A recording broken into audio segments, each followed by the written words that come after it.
All right, let's get this going. We are live. Let's see who else is awake tonight. Happy Michael Myers Monday, everybody. I'm Matt with Halloween Daily News coming at you with a live broadcast from Kildover Hills, North Carolina tonight. Happy Michael Myers Monday, everybody. I see a few familiar names already up in the live chat. Vibes, good to see you again, man. My buddy David Suber, of course, Byron. Wouldn't be a Monday without you. Sammy Smith, thanks everybody for being here. And got quite a few fun things to talk about tonight. A few news items that broke over the week and a few just over the last few hours. A few little things. And I got a couple clips, a couple flashback clips I'm going to play for you in just a little while. There's Phil. Hey, man, thank you for being here. There's Blurry Face. What's up? Awesome. Sammy Gomez. Great to see everybody filtering in here. This is awesome. Once again, if you're new here, I'm Matt Arts with Halloween Daily News. This is our weekly live connection with the Halloween franchise fan base, of which I am one, as you all know, obviously. And yeah, we just sit and geek out for an hour or two every week and listen to the live chat and talk about the week's news in the week in Myers news. And there actually is some Myers news this week. So I'm going to get to that in just a second. Right now, for my kickoff show and tell, I usually try to show some in-stock items, something that we have available in our store, or something that I've just recently added to my own collection. Today, I'm going to show you some stuff that we do have in stock, but this is low stock alert day. Okay, all these items, we've only got like just a very few left available in stock. First up, just real quick, again, all these items are in stock right this second at HalloweenDailyNews.com/shop. All this stuff and lots more, but this is the stuff that we are almost completely out of. And I'm going to start off with this officially licensed Halloween 2 Vacuform face mask. You might have seen these around. They were released a couple of years ago. This is actually our last one for sale that we have. And I don't know. It will probably be a little while before we get them in stock again because, quite honestly, they haven't sold as fast as, the full head masks. Understandably, I get it. It's not necessarily for everybody, but it is a pretty cool collectible. And for $12.99 plus shipping, I mean, you can't really beat it for affordability. It is, a lightweight vacuform mask. I've said before, if you've got like youngsters that are just getting in to Myers or horror cosplay in some way, it might be good for them. Or just for the collectability. I mean, I don't know if you guys have masks hanging up in your home. I've got a bunch of masks hanging up on the walls and in my living room and down our hallway we've got a bunch. So like this is mine, Of course I had to get one for myself. And yeah, I just hang mine up next to some related autographs and stuff in our living room, and it looks pretty awesome just hanging on the wall. It's the same sculpt. It's a Justin Mabry sculpted it as he does for all of Trick or Treat Studios, Myers products. So again, that's just $12.99, and that is the last one. So if you want it, if you were thinking about it, order it now because it's going. And again, I don't know when we'll necessarily get them back in stock. Also, on the fear fresheners, we're getting low on some of these Myers fear fresheners. We've got actually 3 of these Halloween 5 fear fresheners left in stock right now, just 3,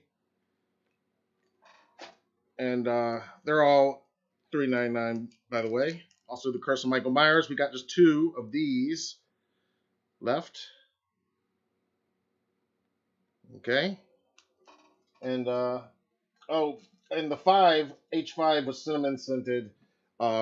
These other 2 are vanilla scented. And like I said last week, this H2O, we've only got 2 of them left right now, but they are actually labeled as fear fresheners, which is not what they're officially called anymore. They're scare fresheners. There was something with licensing. I don't know why they changed the name, but they did. And then the one other thing I just wanted to bring your attention to, because we are running very low on stock, and they are completely just bad ass. If you are a Halloween 3 fan, you have got to have this vintage decor set. That's just one of the 4 pieces right there. Here, the back's got the other ones. You can see it's that image, an artistic rendition of the of one of the posters, along with images of each of the 3 trick-or-treaters, or 3 trick-or-treaters wearing each of the 3 silver shamrock masks. And you get all 4 of these pieces. Like I said, Halloween 3, Season of the Witch, we've got, well, fittingly enough, 3 currently left in stock. 3 of these packs, including the one I'm holding. And for just $10 plus shipping, you get all 3 of these. They are awesome. They are meant to be like the vintage wall decor from decades ago. Okay. So that's all of our low stock alerts for right now. Let me get back over here. And so, again, all that stuff is available right now at HalloweenDailyNews.com/shop. We've got lots of other fear fresheners in addition to those. Those are just the ones that we're literally about to sell out of. And, of course, many other masks. And we've also got the Halloween 4, Halloween 78, and many other wall decor sets. We've got a Chucky Halloween-themed one, and just numerous other cool stuff. All right, so let's move in to the news now, and let's just jump right in to what is the breaking news. Like today, just a few hours ago, actually, I was down here getting the show ready, getting everything queued up and ready to go, and so I didn't see this announcement when it first was made. And it's not even an announcement, it's just a teaser confirming something that we already pretty much knew and were kind of expecting and hoping, certainly hoping. But let's just go over to it now. A couple hours ago, NECA, it wasn't enough today that they officially announced their Universal Monsters line, but they also, this evening, put up this teaser video that confirms, again, what we had suspected, what we had hoped, that they will, in fact, be releasing some Halloween Kills products this year, 2021. And you'll see at the end of this, it's got a cool little variation on the NECA logo, done with a little bit of blood and a lot of orange to look like the Halloween Kills font. Again, no word on exactly what we're getting yet, but you can be sure that there will be an Ultimates figure, one of their 7-inch scale. They released Myers and Laurie Strode in 2018 from the 2018 film. And I imagine they will also do an 8-inch scale clothed version of Myers, and who knows what else and who else. They've got so many different lines right now, and so it's just hard to say. But I was thrilled to see this, and as you can see in my comment, they definitely helped make this Michael Myers extra awesome. So what do you guys think? Are you do you collect NECA figures? Are you going to be getting new stuff when it comes out this year from Halloween Kills? I know I own the Ultimate Myers and the Ultimate Laurie from 2018. I don't own the clothed versions yet, but I want to get them officially. But I do own the Ultimates. I love them, and I definitely plan on getting the HK Ultimates, whatever comes out. I mean, who knows? Maybe we get a Karen or an Allison or a Tommy Doyle. I mean, come on, who knows? But whatever it's going to be, I'm going to be looking out for it. And we'll have it here to discuss once I've got one in my hand, obviously. And of course, we'll talk a lot more once we find out what exactly these products are going to be. But no surprise, NECA does have the HK license. We know this because they've got the Universal license. Universal has H2 and H3, which they've already released a ton of great stuff from. And of course, the 2018 film and these next two films are all distributed by Universal. So they've got that deal. And again, today they announced related that, they're Universal Monsters, which they had also teased with some photos and stuff in recent weeks, but they made it official with a press release today.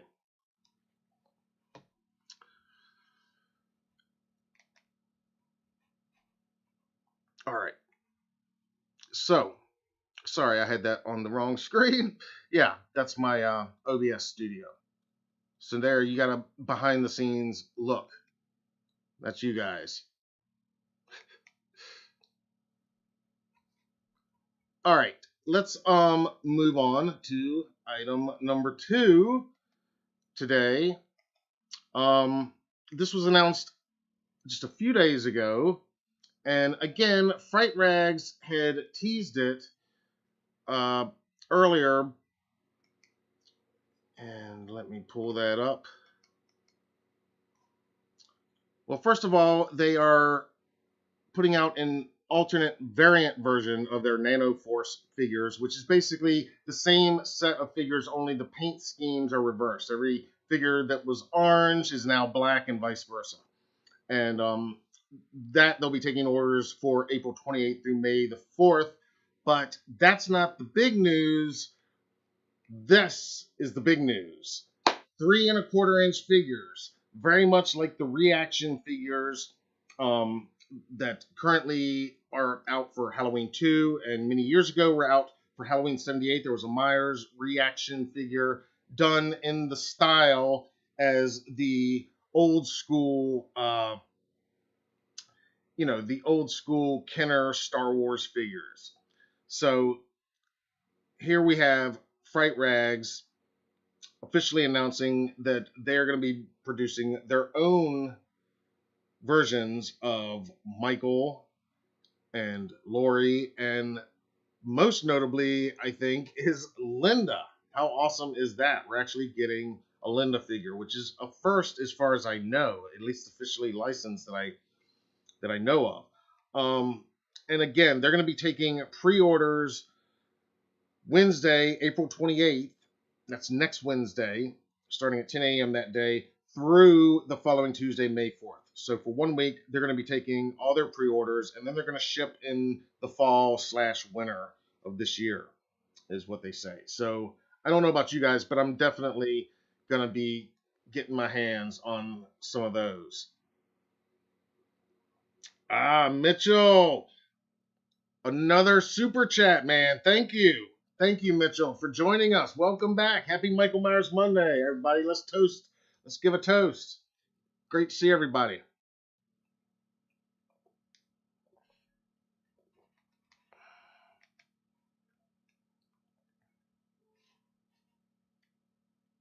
Great to see everybody. Sorry, guys. I'm putting the wrong screen up there. Here, let's go back to...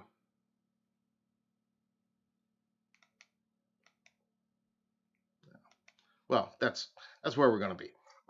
Yeah, so anyway, the Fright Rags. They are retro styled, 3 3/4 inch, and we have not seen the actual figures yet, but they're going to be revealed, I would expect, any day now.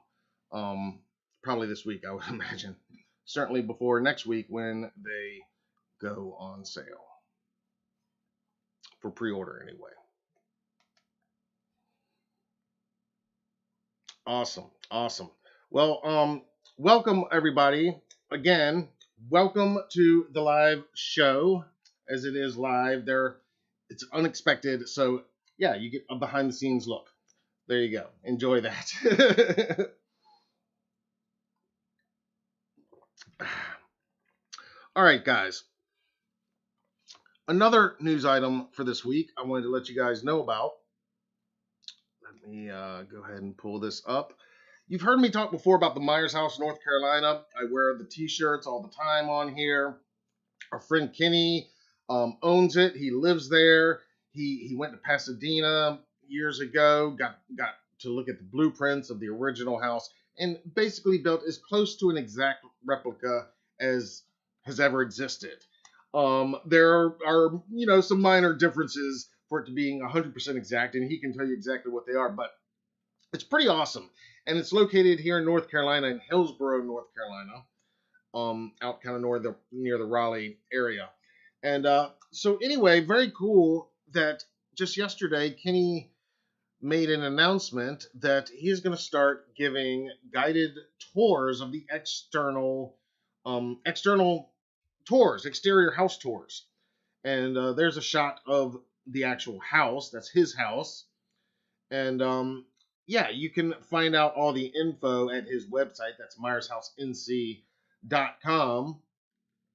But I highly recommend, if you're ever, passing through the area, carve out a little bit of time and contact Kenny and go see his live-in replica, and it's pretty amazing. It's if you take your mask, as you can see, he'll probably let you do a couple Myers photos out there. This is where, if you remember in my interview with Sandy Johnson, it's where she did one of her uh, photo shoots. So that's happening right now. I mean, you can call him, you can contact him, I should say, through his website, and schedule your own personal appointment and go check it out for yourself.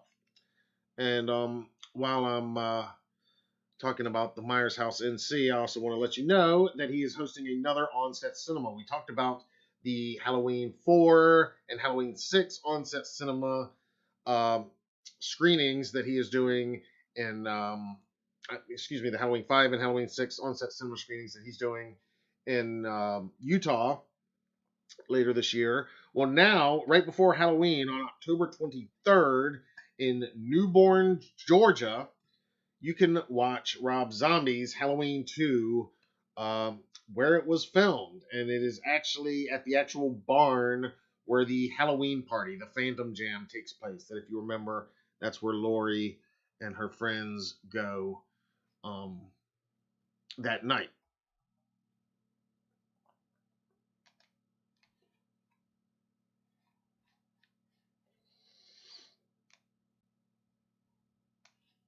So that's pretty cool. I forget the dates of the other screenings. I believe those are in September, if I remember right.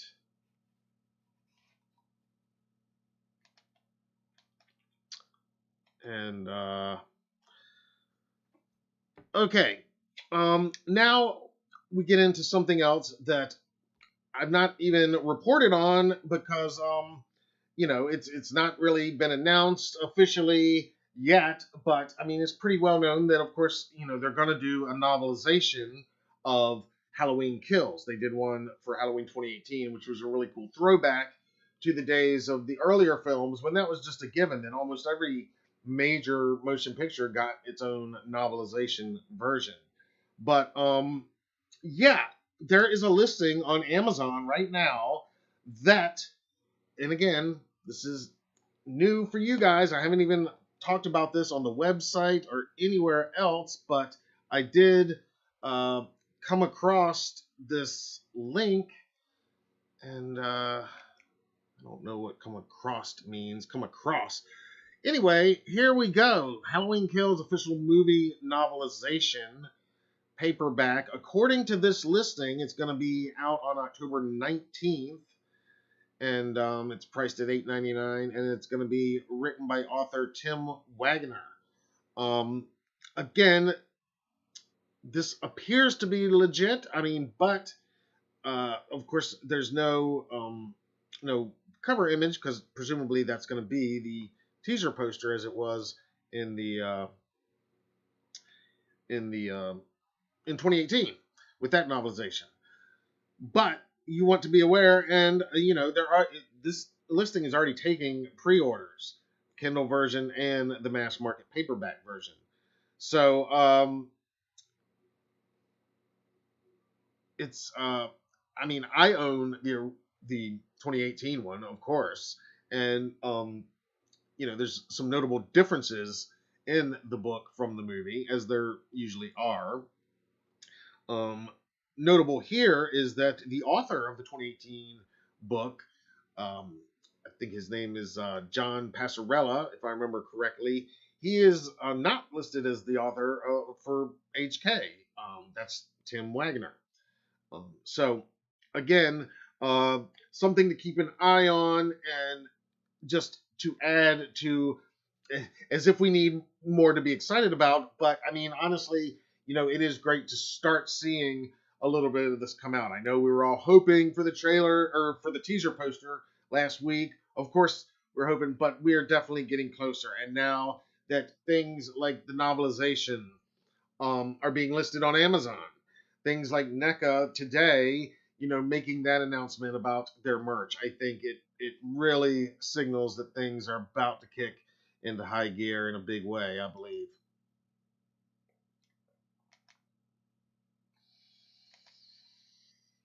All right.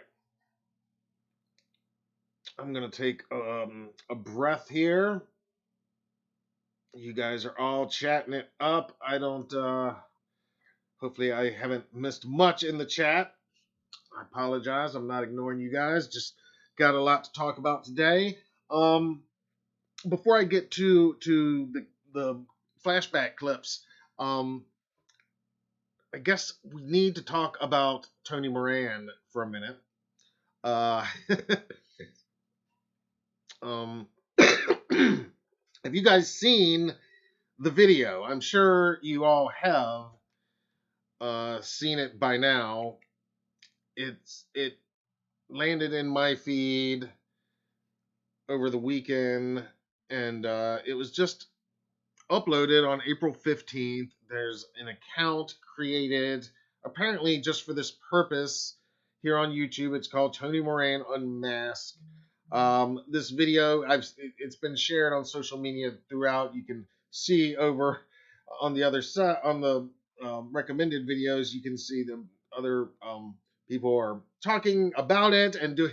What this is a compilation of Tony Moran uh, basically trashing the franchise and its fans, and even singling out everybody from John Carpenter to Nick Castle, Jamie Lee Curtis, and even Tyler Mane at one point pretty strongly.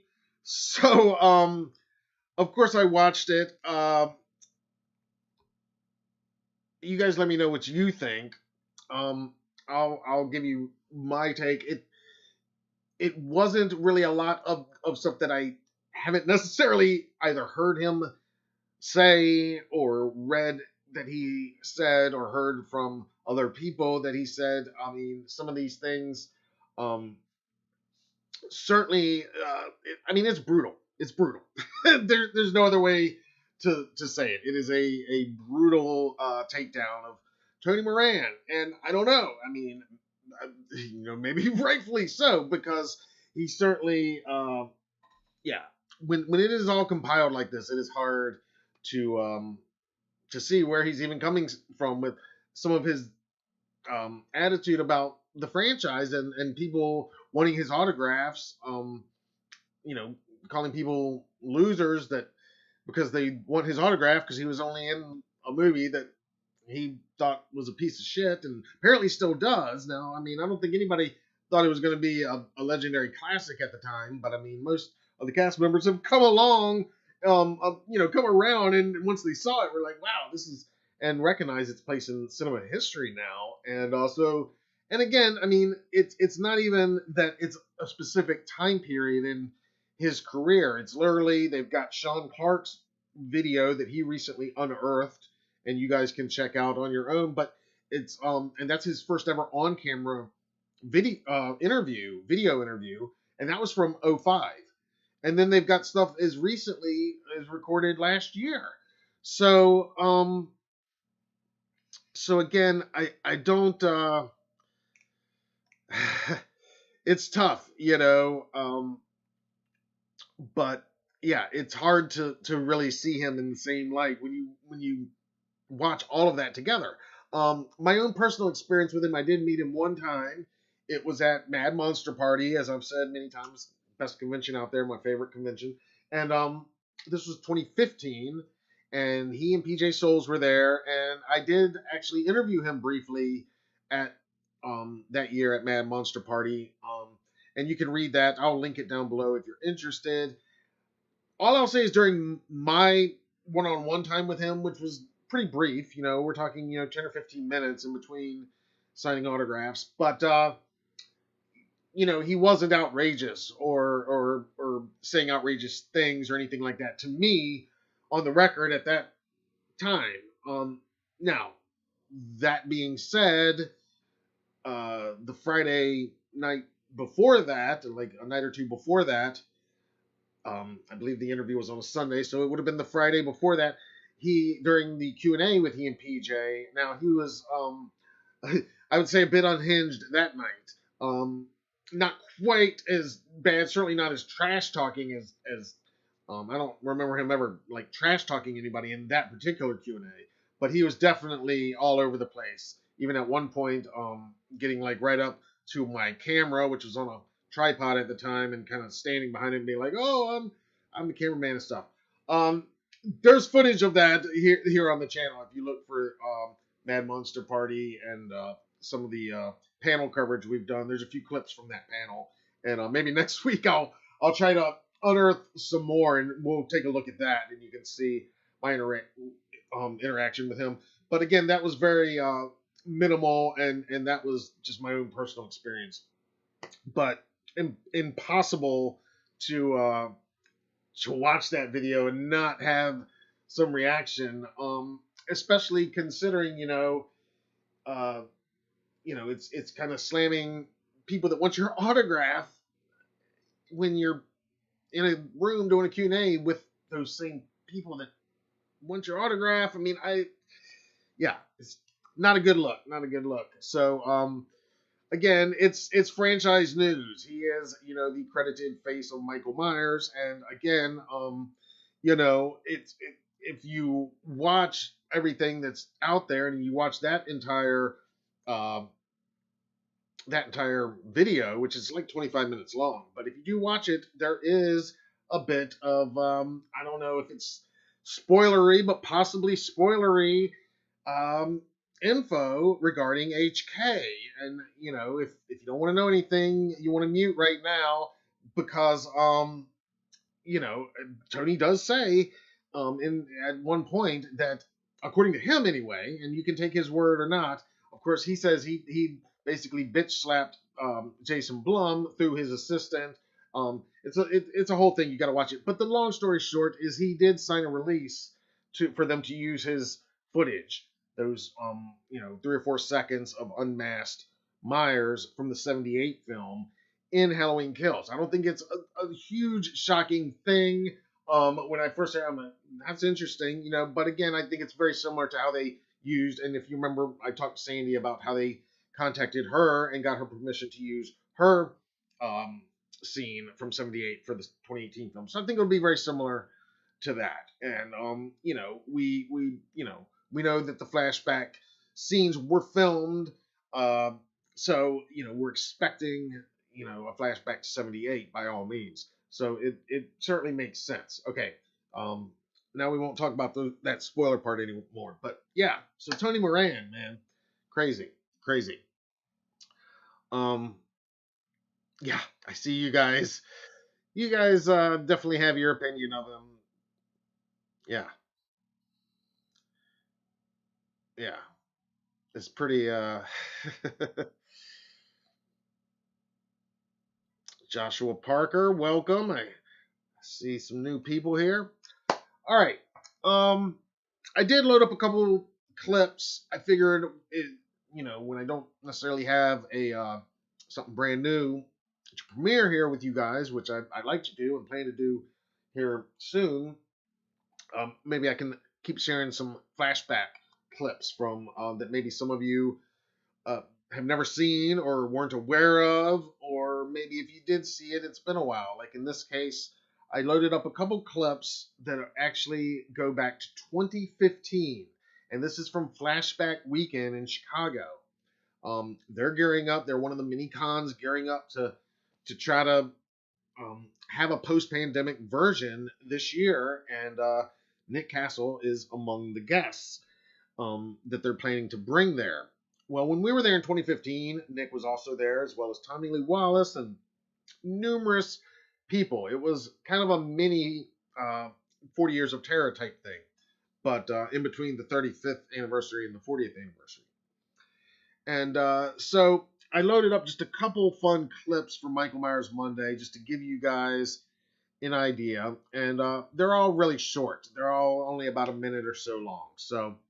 But I'm going to go ahead and play this first one now. And this is from the Halloween 78 panel. And this is just a little tidbit with Tommy Lee Wallace and Nick Castle discussing the origin of the infamous head tilt. I know you probably heard the story or probably know the answer, but here it is. Flashback to Flashback Weekend 2015. Check it out.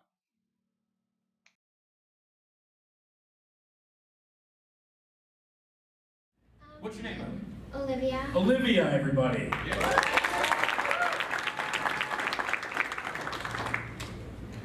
Whose idea was the head tilt? The head tilt. Is that you, Nick? Oh, the head tilt. This. Oh, in the scene where the young man is skewered on the side of the kitchen. That was John Carpenter's direction to me during the shot, as I recall, actually. Do you remember it, John? Yeah, I'll take credit for the duration after the fact. I believe you and John figured out, you know, the appraising your work sort of head tilt. And I just asked John to hold it extraordinarily long time so that you sit on it and go, what is going on in this creature's mind that he would just admire his work like that for so long?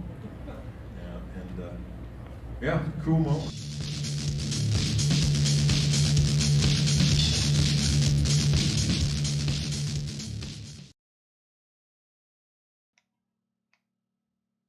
All right. What do you guys think of that? The origin of the head tilt from the men themselves that created it. As you can see, as we all know, that was Carpenter's direction to Castle to kind of admire it a little bit. And then that's Tommy Lee Wallace, who kept the edit just a tiny bit longer. And there we have it. All right. Next clip I'm going to play. Moving right along. This is a fun one. This one is actually from the Halloween 4, 5, and 6 panel. They did a massive panel with basically all the people they had in attendance from the Thorne trilogy or the Jamie Lloyd trilogy, except for Danielle. She got her own Q&A. But lots of other cool people were there, including George Wilbur and Don Shanks. So here, this clip, again, from the same event, from the same day, 2015, summer of 2015, Flashback Weekend in Chicago. This clip is George Wilbur and Don Shanks talking about their favorite kills. And if you listen closely here in the beginning, Don Shanks, the kill he's talking about is actually not in the released theatrical cut of Halloween 5, The Revenge of Michael Myers. It was filmed, and it is part of that long sought-after lost footage that was going to be the original opening to the movie. So, check this out.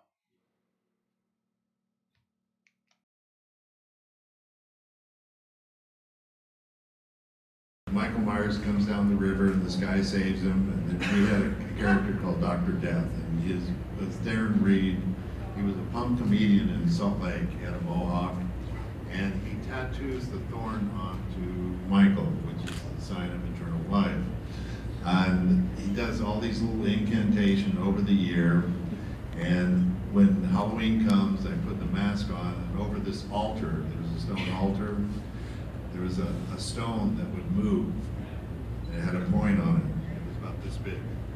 And I come up, grab him by the throat, pick him up over my head, I broke his back, threw him on the altar, and the stone, when he comes to life, stands still. And I take that and I put it through his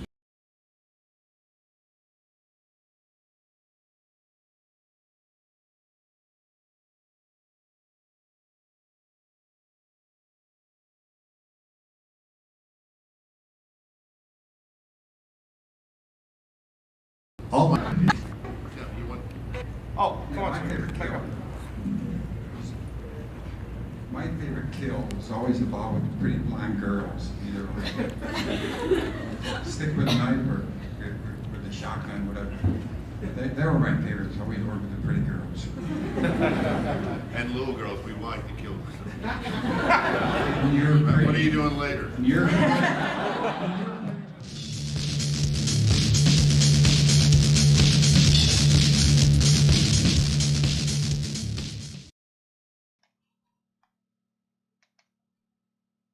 Pretty cool description of that deleted, lost scene that we've never really seen. I mean, there's been behind the scenes footage of them shooting it, and we've heard Don Shanks there. He talks about it. When I interviewed him one-on-one that weekend, he also talked a bit about it, and you can read that interview at HalloweenDailyNews.com. Just search Don Shanks interview in the search bar. And, there was that post from Halloween Movies last year, or I think in 2019 actually, where they kind of said, oh, because 2019 was the 30th anniversary of that film, and they kind of hinted that they'd found that lost footage. And we all got our hopes up that maybe a 30th anniversary release with at least that included in the deleted scenes, but that never materialized. So who knows? But that's a pretty good description of what went down, what did go down when they filmed it, and what was filmed, and that it ranks as Don's favorite that he filmed in the movie is pretty awesome, and says a lot, I think.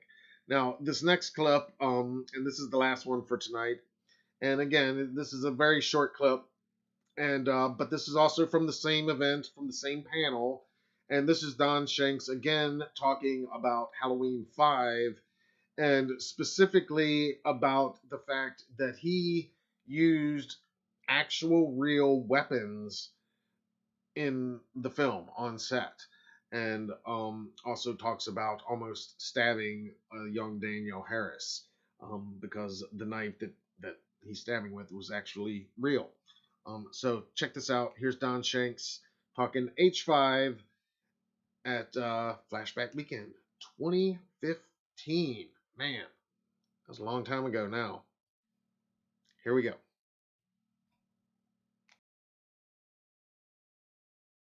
I worked with swords, and as a kid, I grew up on a farm, and I used a mowing scythe more than I wanted to. But everything was real. The pitchfork was real. It was cut off, but when I came in, I got a real one. When I do the fight scene with her, it's a real weapon. So everything, I was like, okay, you got to do this. No, you can't do that. This is what you got to do. No, you're getting too excited. But she wanted to get in there with that pitchfork. Yeah, it is that. I mean, when you're working with real weapons, you really have to trust. Because anything can happen, and it was just Don put myself. I just had so much ease and so much trust, and it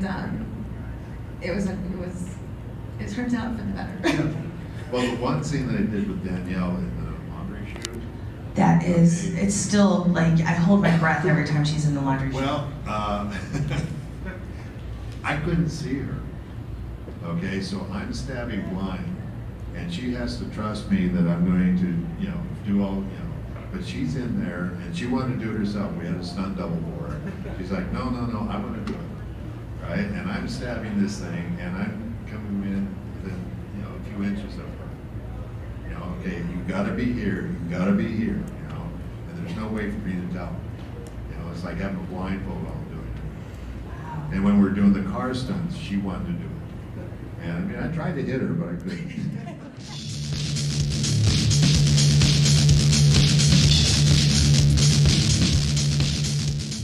Yeah, very real, very dangerous weapons, Mr. Don Shanks. Awesome dude. Related to 2018, Don Shanks was somebody who was actually interested and wanted the role of Myers in the 2018 film. I've talked before on here, if you read my interview with Sean Clark from 2018, about how he was instrumental in getting Nick Castle involved in the film. He also reveals some of the other names that were in consideration during that film. Guys like Tom Morga and Chris Duran. And then Don Shanks wanted his name in the ring. So very interesting right there. All right, guys. So that's the news items. That's my live videos. Right now, we're gonna go to our posts of the week, our Michael Myers Monday. Actually, before I get to that, I'm gonna go ahead and give you guys a first look at something that I'm very excited about, and we haven't shared anywhere yet, but it is the link is already in the description of this live stream right now. And so what I'm going to show you is our brand new official Halloween Daily News 2021 design. And we've got a number of different t-shirt styles, short sleeve, long sleeve, classic tees, men's tees, women's tees, and even some hoodies for both men and women. All of these items are going up right now as we speak on our spring, formerly Teespring store. And I'm going to have links in our shop soon, but right now you guys are the first to see this, and this will go up, it's going to go public starting tomorrow, but it is up now at the link that I have put down in the description, as well as a link to other merch, HDN merch I'm talking about, not the officially licensed merch of other brands, but I'm talking about HDN stuff. And as you can see, this is the new design right there. We got all sizes, and this is just the black because I love the orange on black, but there's numerous color options you can choose from. All of these color options are available. And again, this is just the classic tee. There are other styles if you prefer. Last week, right as we were going off, as I was signing off, somebody, one of you guys, purchased one of our Halloween Daily t-shirts, which I totally appreciate, and that reminded me that I should be telling you guys more about that. And also gave me kind of lit a fire under my ass, I guess, to get this new design up and going, which I had been kind of procrastinating on. So now we've got that. We've also got other designs that are available. They're all linked down below, real easy to find. Or you can go to HalloweenDailyNews.com/shop, and if you click on the face mask link, then that'll take you to our spring store where you can find all these shirts as well. But the easiest way is to just hit those links that are in the description of this video if you're watching this right now. I see David Suber commented a few minutes ago that he has purchased some of the fear fresheners that I was just talking about earlier, because we're almost out, and we might be out now depending on how many he got. And I thank you, David, and I thank all you guys for your support. And whether it's through this super chat revenue and super stickers, which we love, Mitchell, and appreciate that so much. It helps keep everything going. Purchases at our retail store, our online retail store, and stuff like this T-shirt as well. And plus, I mean, don't you want a Halloween Daily shirt? I mean, I've already ordered a bunch of them. I can't wait to get them. You'll see me. They'll be like my new uniform probably most weeks when I'm on here. But I'm going to get a couple different colors and a couple of different styles just so I can see for myself, and then I'll show it off to you guys. Trying to figure out a way to work in the Monday, the Triple M um, lingo without stepping over the line into copyrighted IP. In other words, without saying the words Michael Myers Monday, but maybe like a Triple M, if you know type thing. But that's down the road. But in any case, like I said, the link to that brand new shirt, it's linked down. It says new HDN shirt. And for the first time, we've got hoodies with that same design available, a number of different ones. So it's pretty cool, and I'm pretty happy with that. But there's going to be lots more, and you guys feel free to let me know what type merch you guys want to see. I'm talking about HDN merch now. Like again, we want to steer away from anything that might possibly step over the line as far as IP ownership, but as far as Halloween Daily and every day is Halloween, I mean that's what we do here. So, and we're always open to suggestions and ideas. So, again, it's just $24.99 right there, and some people have asked somebody. I don't know if he's watching tonight. His name is Chad, and he had emailed and said he's just such a big fan of HDN and Michael Myers Monday and just wants to help out any way he can. And so I told him about this store and our online store and everything I'm telling you guys. And again, I don't want to, be on here, begging for your money all night, but I do want to make sure that you guys know that, because it is stuff like that allows this stuff to continue and to keep going the way it is. So again, thank you, David, for that purchase, and anybody else that has made a purchase since I've been on the air and haven't been able to look at it all. Ken says a Michael Myers Monday mask. That would be something cool. Yeah, some kind of I don't know. I could work something out. Again, it couldn't be Myers himself per se, but we could we could figure out something. But let's start thinking about that. And you guys, shoot me ideas. All right, let's get over to our new thing. Like I've said, Michael Myers Monday, the hashtag, when I started it in 2013, it was just a way to celebrate this franchise and Michael Myers and just do a hashtag, see if it would catch on at all. And I mean, it's never been top trending in the US or anything near like that, but it certainly has over the years taken on a life of its own.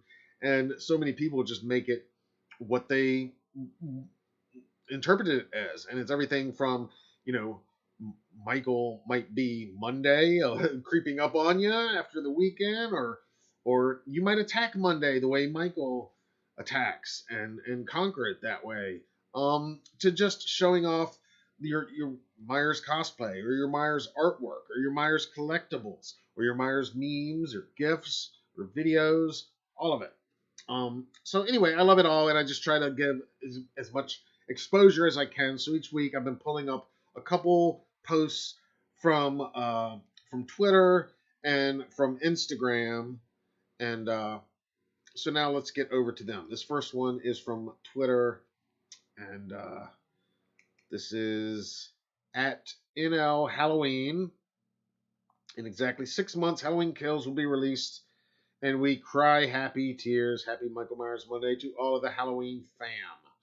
And of course, just interviewed Dick Warlock, the great Dick Warlock, recently. I thought that was a little fitting for us here, for me personally. And exactly 6 months from HK as of this past Thursday. But we are definitely going to be crying happy, bloody tears when that film is finally released. I think we all are. You guys tell me if if I'm wrong. I mean, are you going to be crying happy tears or what? Up next, also from Twitter, this is part of the Halloween verse that I just can't get enough of. Now Bucky has joined the Halloween verse. You remember Bucky from Halloween 4? He's at What Are You Deaf? And he says, don't try that Michael Myers Monday shit with me. I'm sorry, but that shit's great. I love everything that that these accounts do. There's a ton of Halloween verse accounts. Look at the hashtag Halloween verse. Follow the Halloween verse account. I follow it whenever they pop up. I try to follow them and follow and help give exposure to them because they're whoever's doing it. And I don't know who's behind these accounts, how they got started, but it's pretty awesome and pretty damn hilarious most of the time. And yeah, today they were all those accounts, all those Halloweenverse accounts, all those characters from this universe were really knocking it out the park and killing it today on Twitter. That being said, now we're going to jump over to Instagram. And this is Fabian Cisneros, at Fabian Cisneros 87. He is an artist who every week shares images like this of Michael Myers, his Michael Myers, in this case, I guess his Ben Tramer cosplay at work making sculpts. And this translates, I looked it up, this translates roughly to finishing the Batman bust from last week. Who is your favorite Batman? Again, that's a very loose translation, but I think that's the gist of it. Also from Instagram today, this is the Horror Freak TV, and he says, happy Michael Myers Monday. Today is my birthday. So happy birthday to the Horror Freak TV. Again, you guys, I recognize a lot of these usernames. A lot of these people, I don't know them personally, but I see the accounts that are always posting and using the hashtag Michael Myers Monday. I certainly do. A lot of these accounts, they'll tag me sometimes they don't. I try to go through every post with the hashtag on IG and Twitter every week. So, Horror Freak TV, thank you, and happy birthday. Happy Michael Myers Monday birthday. In fact, let's take a pause. Here, I'm going to pause right now. Take a breath. Take a drink. Happy Michael Myers Monday to the Horror Freak TV. And happy Michael Myers Monday in general to all you guys.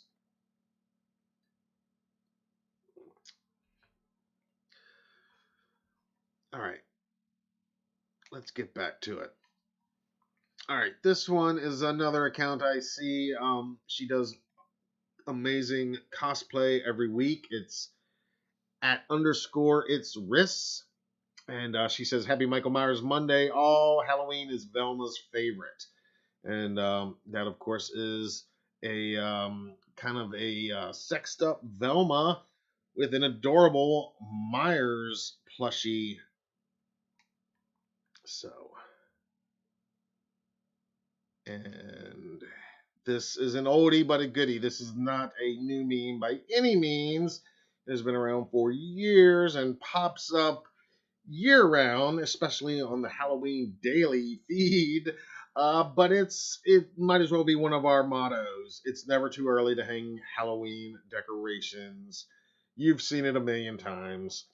Today it comes to us courtesy of at Blackheart 3x3. And they're reminding us that there's only 195 days left until Halloween itself. So we're under 200, guys. Pretty awesome. Up next, this one is hilarious. I do not know the author or the artist, excuse me, but if you know or anybody watching this knows and can let me know, I'd love to find out and give them credit, even if it's after the fact. Down in the description, I'll say, hey, that Peanuts Myers cartoon was by. But I just love it. It's, of course, the girls from Halloween, Linda, PJ, or Linda, played by PJ Souls, Annie and Jamie Lee Curtis approaching the infamous hedge, and there's Michael waiting for them. Again, I don't know who this artist is. It was posted today, courtesy of Terrell88, and they say, good morning, happy Michael Myers Monday. And I just love it. I hadn't actually seen that one before. I've seen a lot of Myers cartoons and Myers placed into famous cartoons. A lot of Peanuts themed Myers stuff over the years, but I don't recall ever seeing this exact one. So I really liked that. And last but not least, we've got some new fresh ink from Halloween Collection 31. And that looks almost like the Myers, like the mini figure that Funko released a few years ago. I forget what it was called. It was like a minifigure, smaller than the Pops, but still had kind of that big head, big-eyed Pop look, but was a smaller scale. I've got it upstairs, and maybe I'll bring it out one week to show you guys. So there we go. That one comes from Halloween Collection 31. So there we go, guys. A bunch of awesome new posts and tweets using the hashtag Michael Myers Monday. And I want to see yours. We all got to keep using the hashtag. We got to keep pumping it up and getting trending if possible. Because, like I said, like I keep saying, this is our year. We didn't get the teaser poster last week, but, you know, all that means really is that literally any day it's going to drop. And like I said, I think things like NECA just teasing out their stuff, you know, that novelization just popping up on Amazon, you know, it's happening, guys. It's definitely happening. So you guys tell me, what are you guys into tonight? That's what I got prepared for you. Yeah, hashtag Halloweenverse. It's great. It's great. You guys should follow them. Support that. I have a lot of fun with it. I mean, they literally make me laugh out loud sometimes when I see, and they were on fire today. That's just one I picked out because I didn't want to, you know, you gotta pick and choose a few, but they are always doing an outstanding job every week, and many of them actually make me laugh out loud. And even just seeing the character like Bucky, of course, there's Bucky. It's perfect. It's perfect. Bucky's iconic, like the cops, right? Like the H5 cops.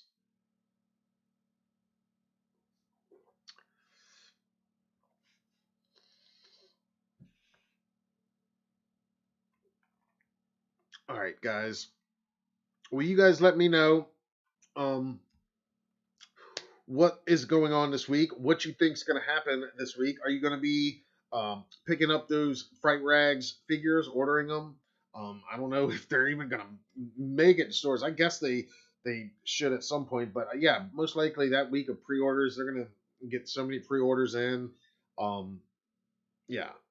And the new NECA stuff. I mean, the Ultimate figure, I think that's a given. And but again, I would say how many and of who? Obviously Michael. That's a given. And again, when we're talking about merch, you know, obviously there is the mask and the Trick or Treat Studios products that we know is going to be coming as well, including a new set of coveralls and knife and everything.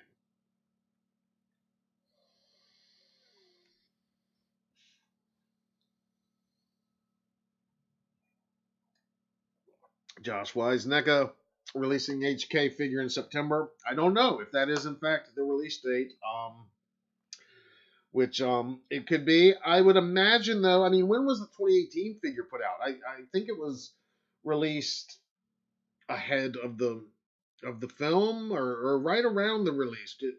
I know the Laurie 2018 figure didn't come out until early 2019, but I want to say that first Halloween 2018 Myers figure from NECA released maybe as early as September. I'm pretty sure it was before the film. I'd have to go back and check. You guys correct me if I'm wrong. Maybe I am, but I seem to recall it coming out quite a bit ahead of the film itself. So, and I would imagine that whatever they're going to be depicting will be revealed to us prior to us getting photos of the figure. In other words, in the trailer, when we finally get that teaser trailer, I imagine that's probably when pre-orders for the figure, or when the figure itself might start being revealed.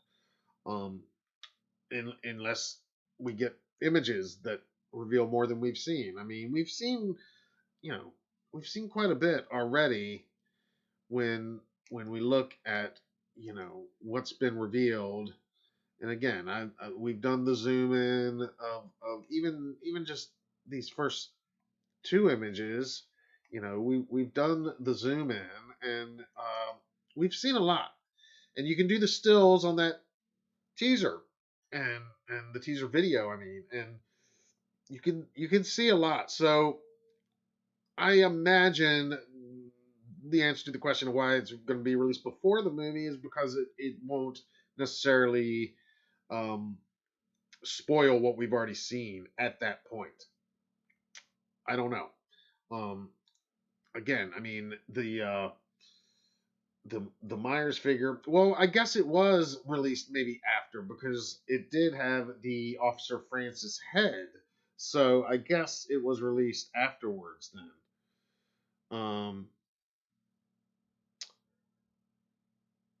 That might be.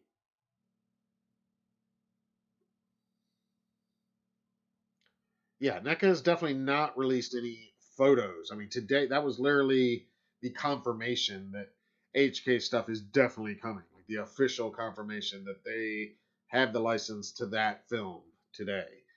So no photos, but it's yeah. But you guys, you might have a good point about why is it gonna?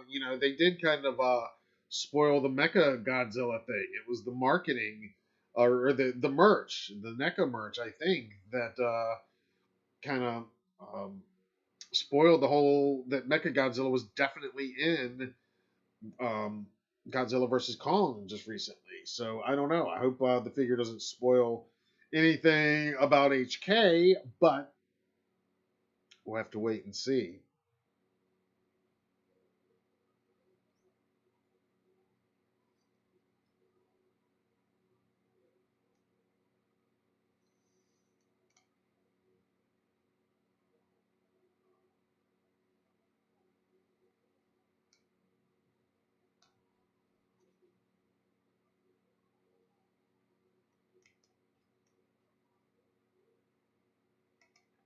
All right, and there's another item I'm trying to get confirmation on now, but I'm pretty sure we're going to be getting a new Michael Myers officially licensed inflatable this Halloween season, and there was one that was supposed to come out last year, and something happened with the licensing. I don't know why. Maybe it was COVID related. I don't know, but it ended up not happening.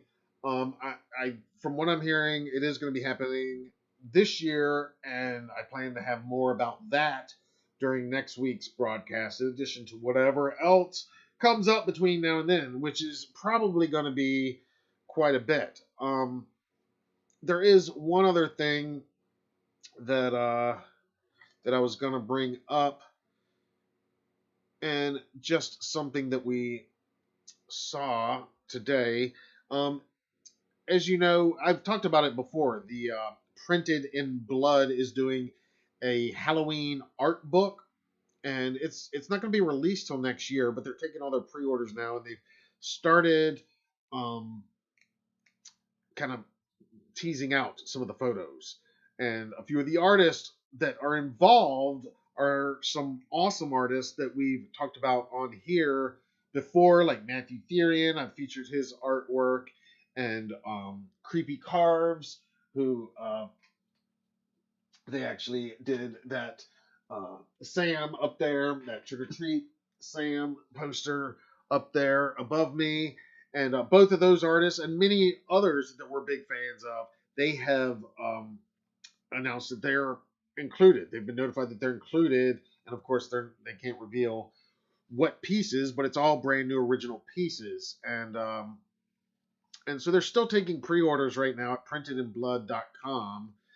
And you can see it's an illustrated celebration of the John Carpenter masterpiece, 78 classic. It is going to be a 240-page hardcover, and it's going to feature more than 225 brand new pieces of artwork created just for this collection by more than 200 artists from all over the world. And it's also going to feature an introduction by David Gordon Green himself. And there you can see that's the cover. And I say all of that because we also got a little teaser image today that, again, it's just a little piece of one of those many pieces of artwork, but it's pretty badass, the one that they shared today. And they tagged us in it, which is awesome. Maybe they'll send us a copy of the book when it's out and we can review it for you guys. But this book looks like it's going to be amazing. That's the teaser they did today. Just another Myers Monday, they say. We got to teach them that it's actually hashtag Michael Myers Monday if you want to be exact. But close enough. Close enough. We'll give them a pass. And they did, like I said, they tagged us on IG.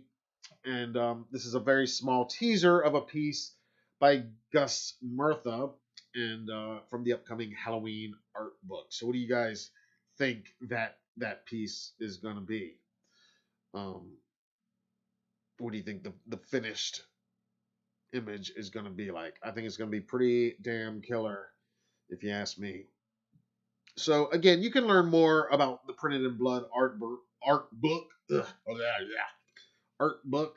at HalloweenDailyNews.com. Again, just go to that search bar and search art book, one word, and our original article from the announcement about this project will come right up. Or you can go directly to their site at printedinblood.com and place your pre-order now, because they're going to be closing soon, and I don't know how many are going to be made in that initial printing. So you definitely want to take advantage of that.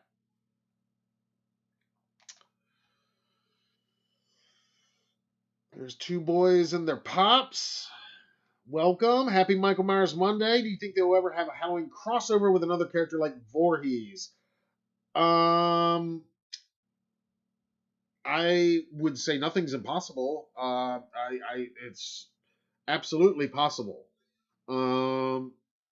I've said before, I mean, my personal feeling is I think Michael is too big and too special to really share the spotlight in like a Michael versus Jason movie. I mean, of course, if they made it, of course I'm going to watch it, and it might be great. I mean, I enjoy Freddy versus Jason a ton. You know, it's a lot of fun.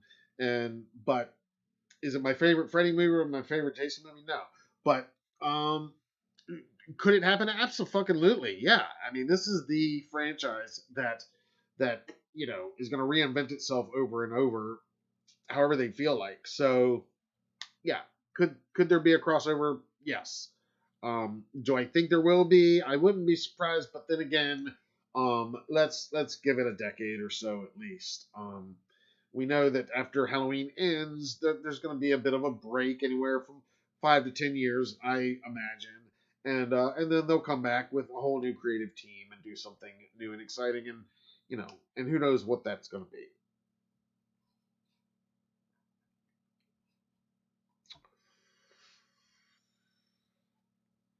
K&L Collectible says, drop a like on the stream. Thank you. Yes, everybody, please drop a like on the stream and please subscribe if you guys haven't. I think most of you guys in the live chat have, but if you're watching this and you happen to not be a subscriber and you like this content even a little bit, be sure to subscribe. I also do our pre-recorded show, the Halloween show, on Fridays, and that's a roundup of all the top Halloween stories from our website. And lots of other stuff. I've got lots of other interviews coming in the next few weeks that we're going to be talking a lot about. You guys are going to want to hear about and are going to enjoy. I know lots of cool stuff coming.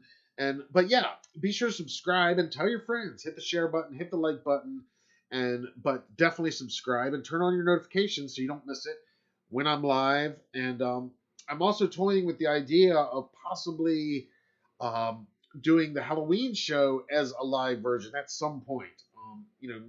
Probably not regularly, but maybe just trying it out. If you watch the Halloween show, it's obviously much shorter. It's like a 10-15 minute, here's the headlines, like bullet points, and then we spend a few extra minutes on a featured story.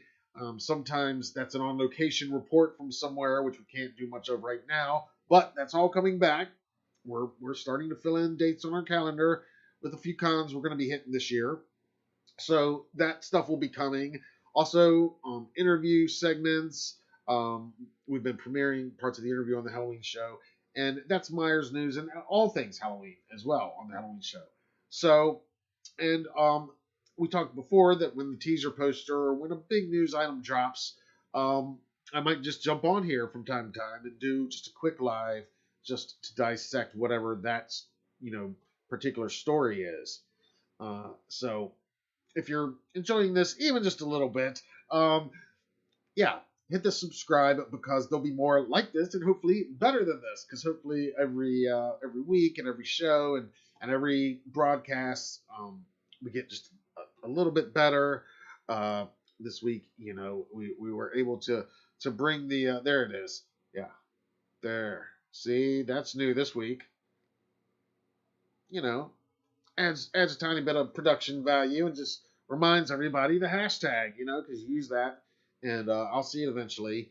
And and when you're sharing these streams or any of these videos, hashtag Halloween Daily. We're always going to see that as well. And we're also at Halloween Daily on Twitter and so forth. If you didn't know already, I think most of you guys do. There's Cars with the triple pumpkins. Happy Halloween. Saint says depends on which franchises Miramax owned. Freddy vs. Jason only came together because they were both with New Line. That's very true. That's very true. Yeah, you could look at, Universal has, quite a few icons under their stable right now that you could do a crossover with Myers. I don't know.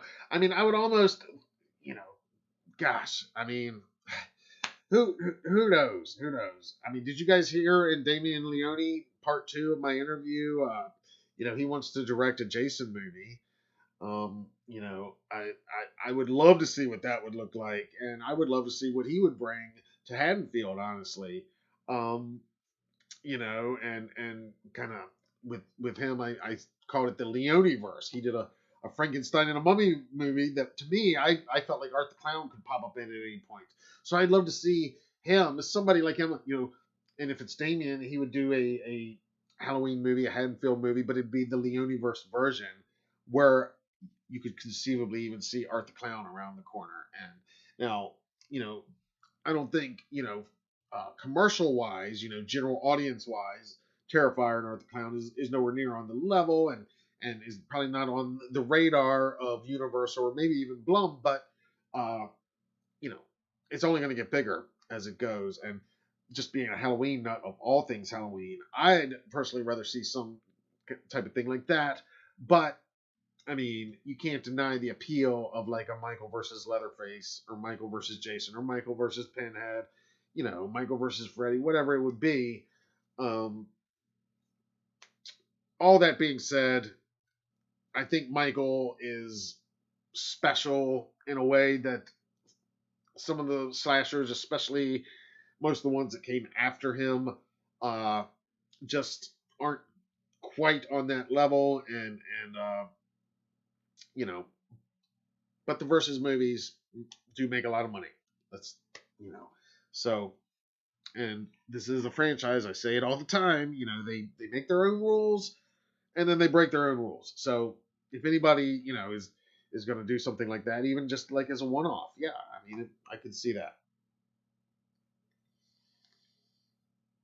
Yeah, you guys debating on yeah, the Friday the 13th stuff is still tied up in court as far as I know.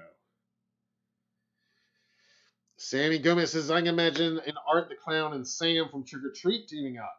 That would be pretty insane. Yeah. Yeah, I was gonna say like a Michael and Sam thing. Yeah, I mean the Halloween icon specifically, put Michael in in Pumpkinhead world or vice versa, bring Pumpkinhead up in Haddonfield. What does that do? I mean, that's not specifically a Halloween movie, but it is. It takes place around Halloween, obviously. I mean, it's Pumpkinhead. Uh, you know, um, Other great Halloween horror that I love is Night of the Demons, or how about Sammy Kerr? Deep dive. You guys like Sammy Kerr? How about Sammy would almost be the good guy fighting Michael, the bad guy, and something like that. And again, I'm not saying necessarily call it Michael versus Sammy or whatever, but and I'm referencing the '80s Trick or Treat, by the way. If you don't know, hopefully all you guys know that. But where's Ryan Corn this week? He would know Sammy Kerr. He's a metalhead. Uh, James Jude Courtney Michael versus Art the Clown. David Howard Thornton's Art the Clown. I mean, it would be pretty wild to see those two collide.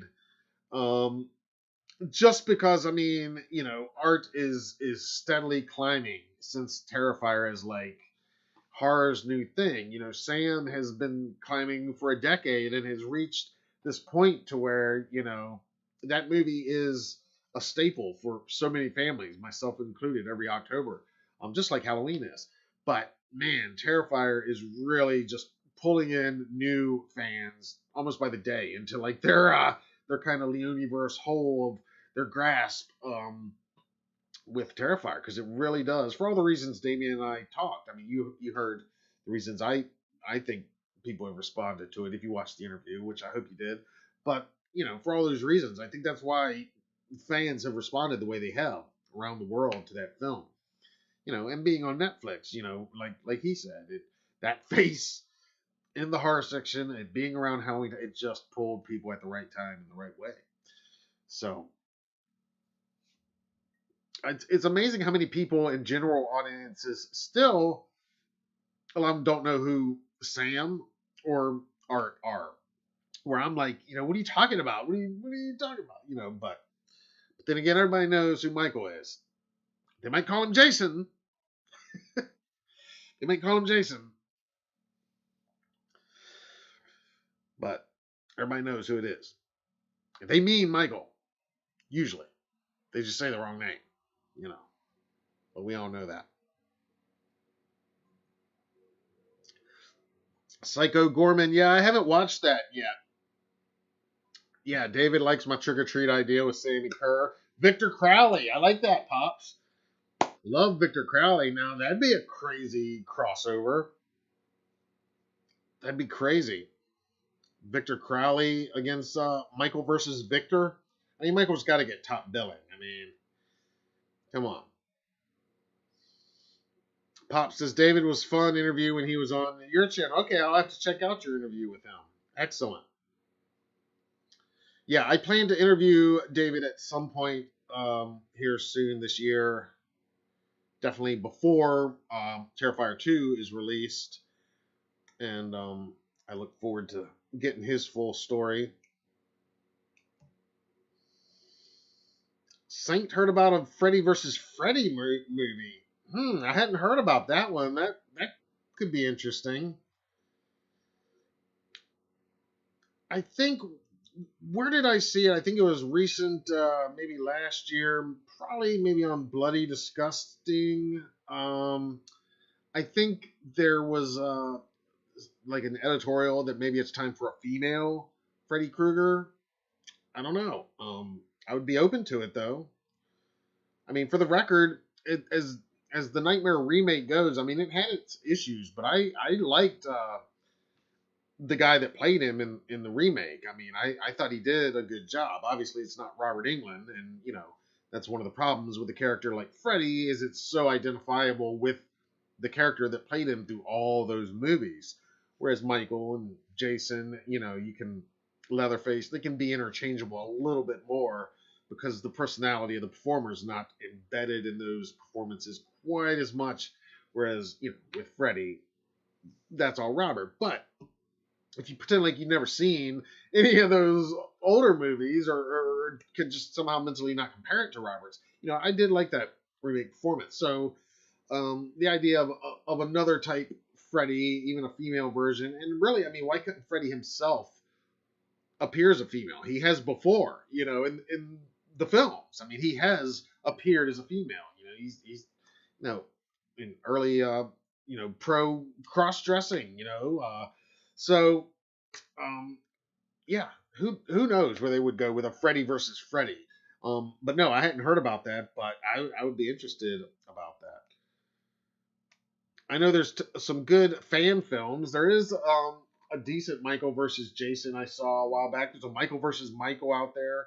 Probably more than one, but there's at least one that I watched, and it was kind of interesting.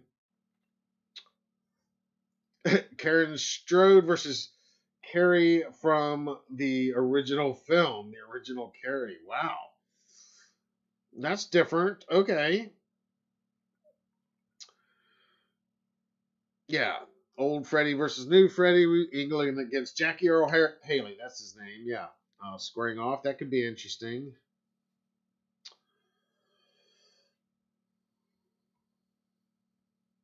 Yeah, I haven't seen The Loved Ones.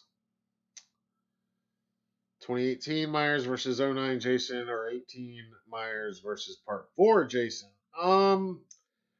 Again, I mean, I don't know how you guys feel about the Jason remake, the 09 Jason, but I mean, I really like that film. Honestly, I mean, we're getting off of Myers, but we're not. I mean, yeah, but if I'm going to put James Jude Courtney's Michael against Jason, I mean, I don't know. I mean, probably 09. Just in general. I mean, Derek Mears' Jason was awesome. I mean, I love Part 4 Jason. He's kind of like the quintessential Jason. I feel like in many ways it took those first 3 films to get Jason to the point where he became this icon, and he's the icon that we all know and love. And it's really in Part 4 where all that has come together, and that's full force Jason in that one. So that would be the best representative of the classic era, probably, to face modern era, i.e. older Michael. But all that being said, I mean, yeah, I think that 09 Jason, I mean, he's fearsome and brutal. I mean, certainly that one against Tyler Mane's Myers, if we're going that route. But James Jude Courtney's Myers,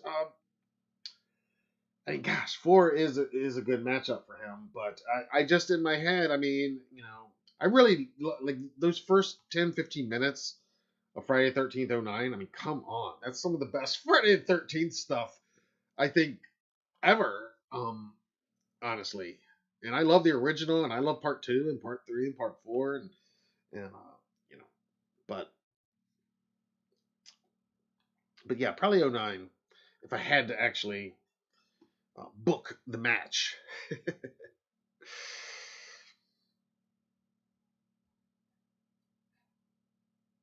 There's a stop motion 2018 Michael versus Part 6 Jason versus 18 Laurie. Really?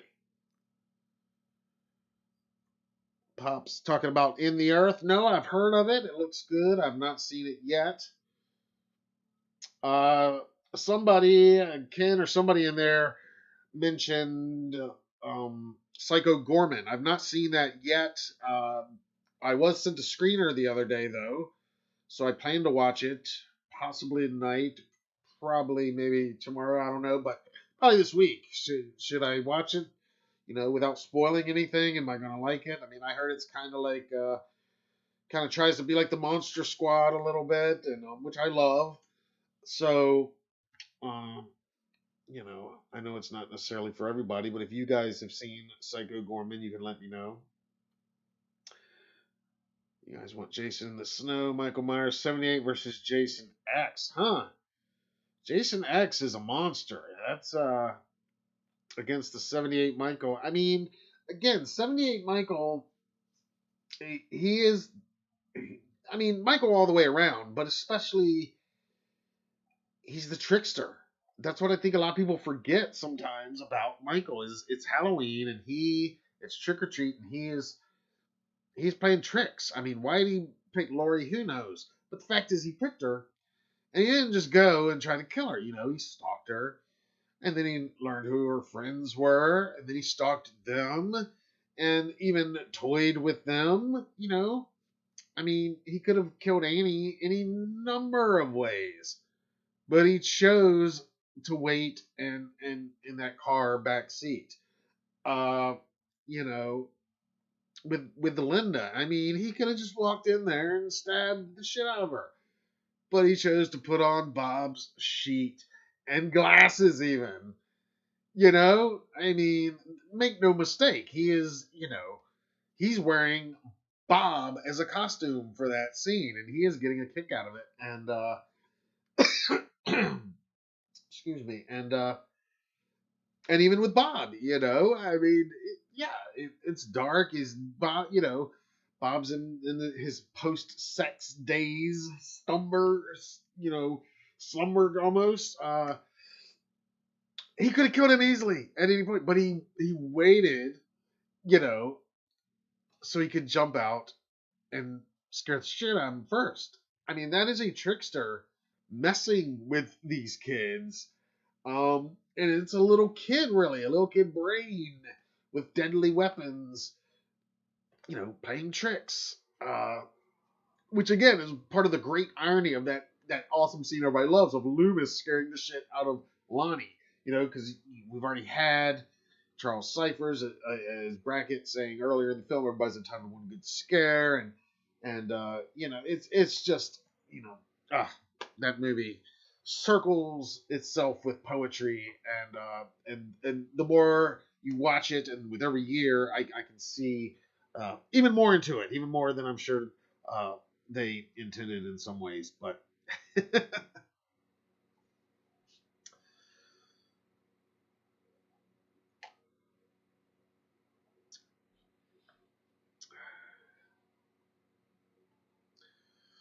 you guys got some crazy matchups tonight.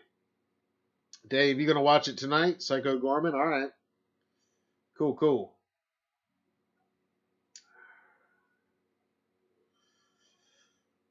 Byron's got all the matchups. Collectibles, that scene was such great suspense. Oh yeah.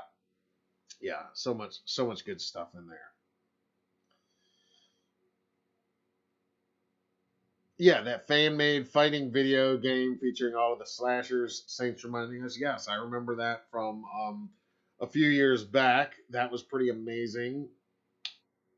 Yeah, I mean, I haven't talked about the Halloween game. I saw, now that I'm doing these videos regularly, now YouTube is, it shows me recommended videos, all the Meyer stuff, and all the other guys doing what I'm doing, talking about this type of stuff. And I did see somebody, I didn't watch the video, but some other people were talking about that Halloween video game. So I don't even know if there's been some hints of movement on that, or any hints of a confirmation that it is going to be the team that made the Friday the 13th, and that it is in fact what Kane Hodder was referring to when he did that cameo and talked about doing motion capture.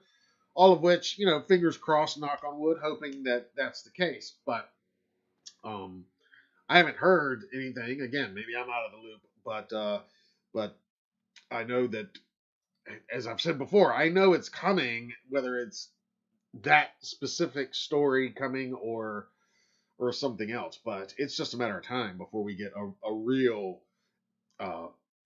Halloween video game, Halloween franchise video game, Michael Myers.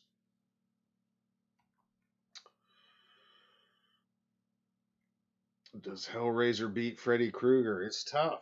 I mean, Hellraiser, demons from another dimension. I mean, Pinhead, and then but Freddy, he's in your dreams.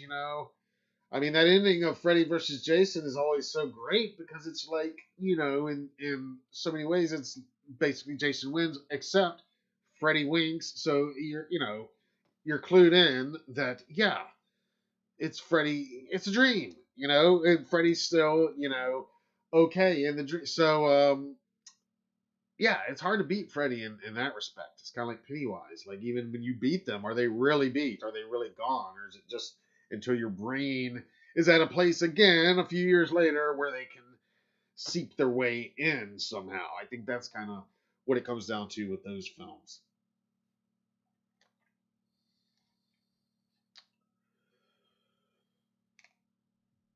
Oh, man. Well, it is after midnight, guys. We have seen our way from another Michael Myers Monday into a Tuesday. Happy 420, by the way. And happy Michael Myers Monday. Yes, the Terrordrome. That's right.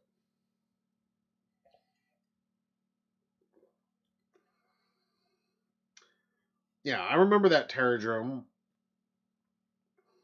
That was another indie fan game, I believe, with all the slashers.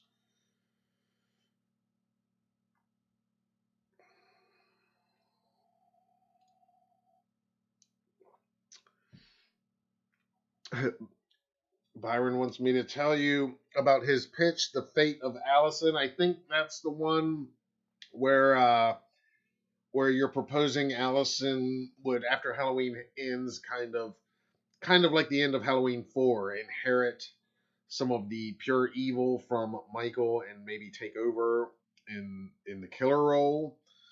Again, I mean, you guys can chime in with your thoughts on that. Would you want to see Allison after these next two films take over as the new Myers, more or less, so to speak, or would you be along for that ride or not?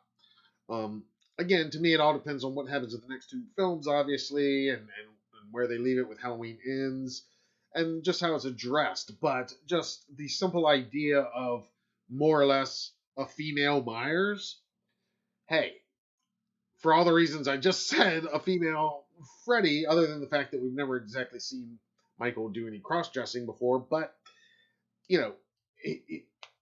I bring on a female Myers, a Michelle Myers, a whatever, a killer Allison down the road. I mean, if it's done well, it could be really cool. And again, we've seen so many slashers, and there are some iconic female horror killers, some iconic, female, not just Carrie. There, and there's many, not just Carrie and Baby Firefly, but there's many over the years. Um, Not as many as the guys, of course, but there's not really many when you think of that are stalker slashers. The way Michael is, the way Jason is, the way Leatherface is in a lot of ways. The guys, the way the Collector is, the way Ghostface is. Although I guess technically Ghostface has already been both genders multiple times, so Ghostface is ahead of us in this respect. But if you're talking about, again, in Allison being the killer thing, let's see where they take it in the next two movies and then see. But if anything, what a cool way, what a fun way to possibly reinvent after this creative cycle into the next one. But the one thing you have to remember is they're never going to make a movie with no Myers and with this franchise again. I mean, I think it would be wise down the road maybe to do some projects where Myers is present and his presence is felt constantly, but he's not in the primary story all the time, i.e. a anthology Young Loomis series set in Smith's Grove. We've talked about this idea before, and something like that could be great, where Myers is there, and he's one of the patients that this Loomis is treating, but he's not the focus of the whole thing. It's more about Loomis and kind of each episode, dealing with different patients and different scenarios and stuff like that.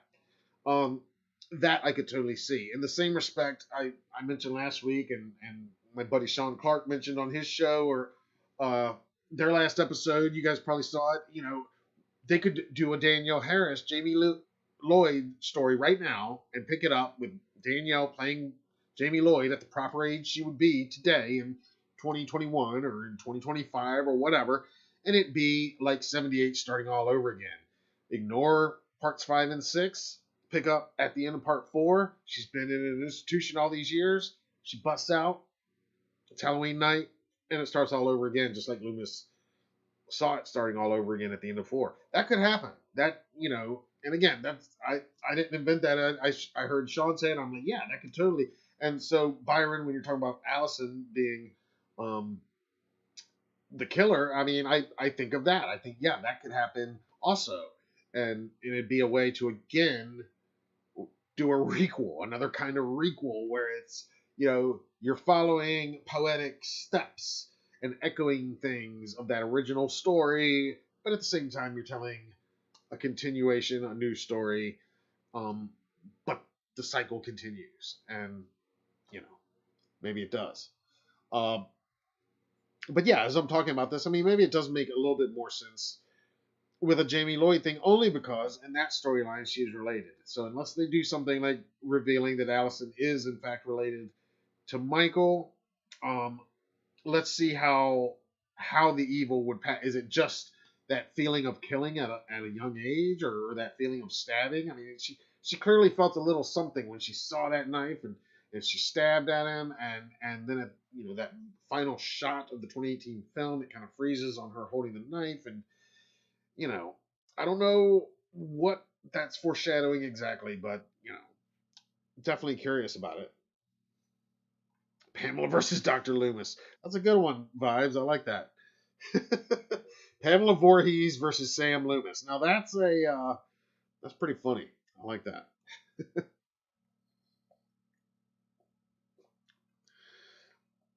Yeah, Pamela versus 2018 Lori.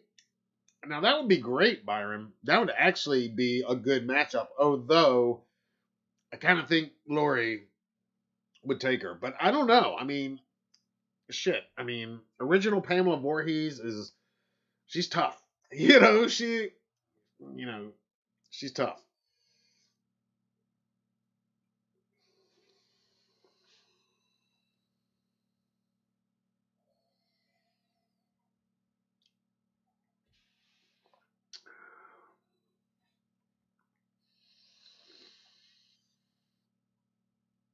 Yes, Haddonfield is a real place in New Jersey, which is where they got the name. That's where Deborah Hill is from. So that's certainly where they got the name of Haddonfield, Illinois. And I think Illinois, the Haddonfield, the movie version, is based on that in some respects. But they clearly wanted to create almost like just a nondescript suburbia, just the kind of stereotypical everybody's version of suburbia.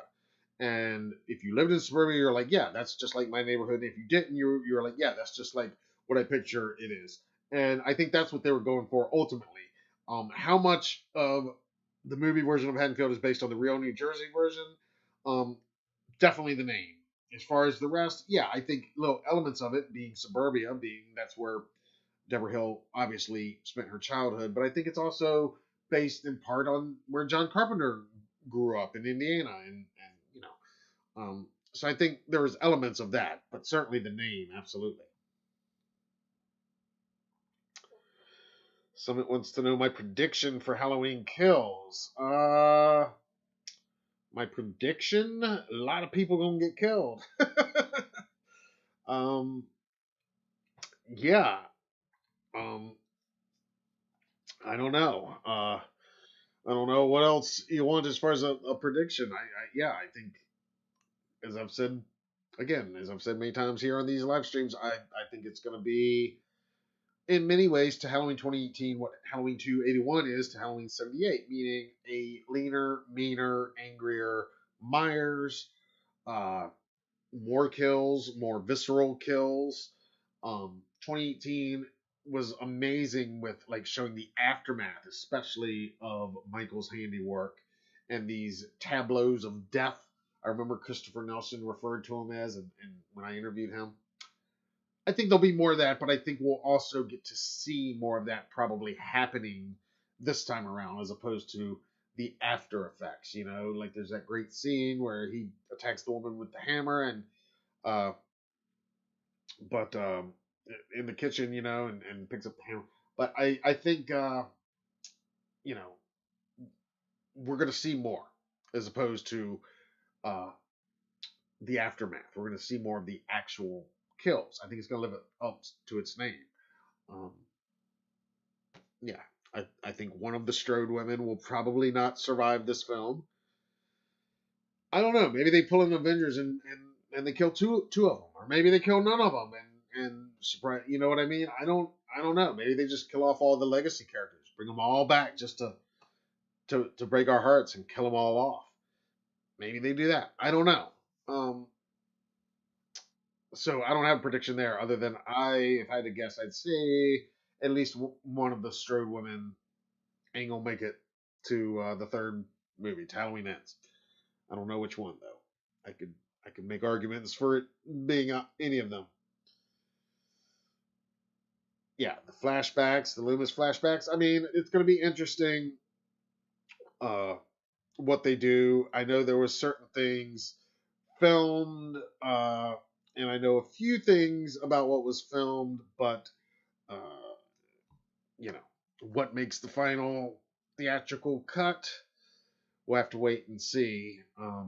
But yeah, the flashback, it should be interesting, assuming it's there and as prominent as we're all expecting. I mean, again, for all we know, it's a quick thing like the Judith flashback, and it's just, you know, Tony Moran, and maybe just, you know, some quick shots of Michael getting arrested in the distance or something, and you know, I mean, if he's going to get arrested, let's look at it this way. Here's another thing: if they're going to do a '78 flashback, I mean, because according to this storyline, after he gets up at the end of the movie, like 5 minutes later, he's caught. And it was Hawkins, you know, he says he was the guy first on the scene. And so they catch him. Well, the first immediate thing in real life they're going to do, obviously, is yank that mask off. So if they're going to show that, which I think if they were going to show that moment of Hawkins apprehending him, they would show that moment of Hawkins ripping the mask off, I believe. But they're going to do it, you know, at an artistic distance, you know, like the shots of James were in 2018, where he wasn't wearing the mask. Which, by the way, guys, I know you all watched my interview with James U. Courtney. In part two, did you catch the part? Somebody commented on it the other day, and I was waiting to see if anybody would comment or pick up on it. But James did let a little tidbit out that, in his words, he spends a little more time without the mask in Halloween Kills. Go back and watch the interview, guys, if you missed that part. Yeah, there were some interesting things in there about Halloween Kills that I purposely didn't really advertise or promote ahead of time, because I really kind of wanted to see who was going to help watch the interview all the way through, both parts. But it's in there. He says that, and again, what could that mean? It could mean lots of things. But if you think about it, he does spend quite a bit of 2018 without the mask. I mean, there's a lot of shots of Michael without the mask, which I love, and I think anything like that, where it's him without the mask, will be like that in Kills, where it's, you know, from a safe distance and from angles where you can never quite make it out. I mean, if you freeze frame it at the right microsecond, then sure, you could probably make something out. But that's what I'm thinking. But go check out that interview. It's here on the channel if you haven't already. Yeah, Pops. Yeah. If you do get James on there, tell him we said hi. He is awesome. He's a good friend and personal friend, and also friend of HDN, and he is awesome. Yeah, as a fellow interviewer, I'd love to hear your thoughts. Check it out, man. It was a great interview. So thank you, Summit. I appreciate that.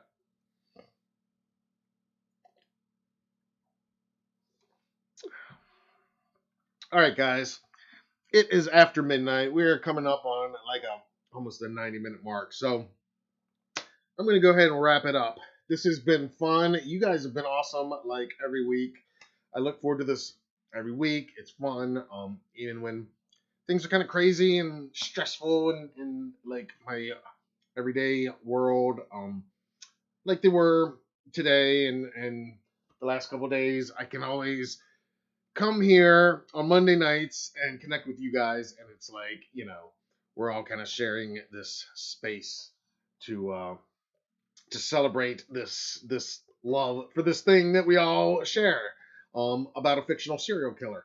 But but how awesome is that? So again, thank all you guys. Yeah, David's right. The teaser video does show him without the mask. We don't see his face, but yeah. So I think we're gonna see more of that.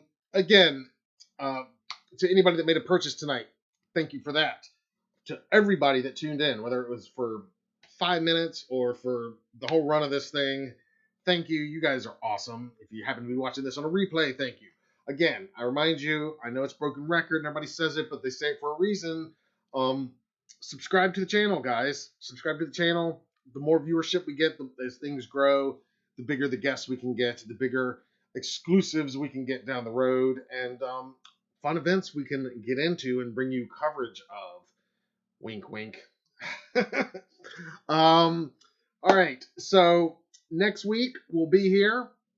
Will we get a teaser poster in the next 7 days? Who knows? We might wake up tomorrow and it happens.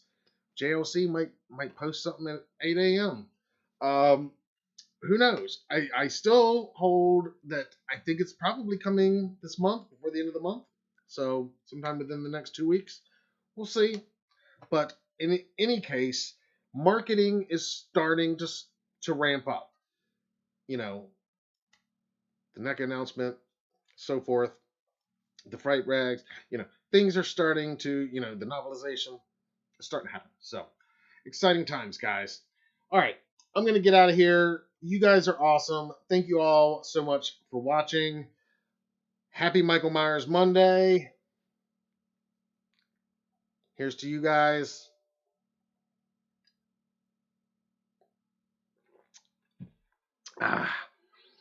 Oh yeah. Happy Michael Myers Monday, everybody. And 420. Happy 420 as well, guys. I'm Matt Arts for Halloween Daily News. Thank you guys for watching.